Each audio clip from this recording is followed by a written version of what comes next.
Political news, sports news, crime news કે તમારા રાજ્યના સમાચાર, હવે દરેક ખબર પર રહેશે અમારી નજર. ગુજરાતનો સર્વશ્રેષ્ઠ ન્યૂઝ ચેનલ.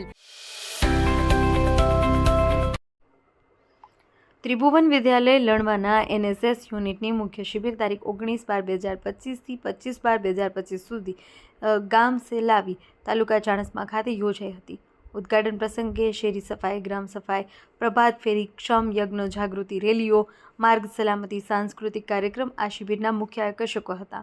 તારીખ 20/12/2025ને શનિવારના રોજ આ શિબિરનું ઉદ્ઘાટન કાર્યક્રમ કરવામાં આવ્યો હતો, જેમાં સેલાવી ગામના સરપંચ બાબુભાઈ પટેલ, ઉપસરપંચ મનીષાબેન લણવા, જૂથ કેળવણી મંડળના ટ્રસ્ટી કનુભાઈ રાવલ, ત્રિભુવન વિદ્યાલયના આચાર્ય ડૉક્ટર સમીરભાઈ પટેલ, સેલાવી પ્રાથમિક શાળાના આચાર્ય, પૂર્વ સરપંચ અંબાલાલભાઈ પટેલ તથા ગામના અન્ય આગેવાનો ઉપસ્થિત રહ્યા હતા. જ્યારે પ્રાકટ્ય કર્યું હતું, ત્યારબાદ મહેમાનોએ પ્રાસંગિક પ્રવચન આપી એનએસએસના સ્વયંસેવકોને એનએસએસનું મહત્ત્વ સમજાવ્યું હતું.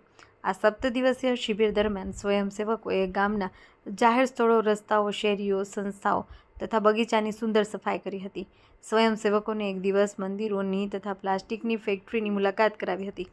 તારીખ 14/12/2025ને શુક્રવારના રોજ રાત્રે 8 થી 11 વાગ્યા સુધી આ શિબિરનો સાંસ્કૃતિક કાર્યક્રમ કરવામાં આવ્યો હતો.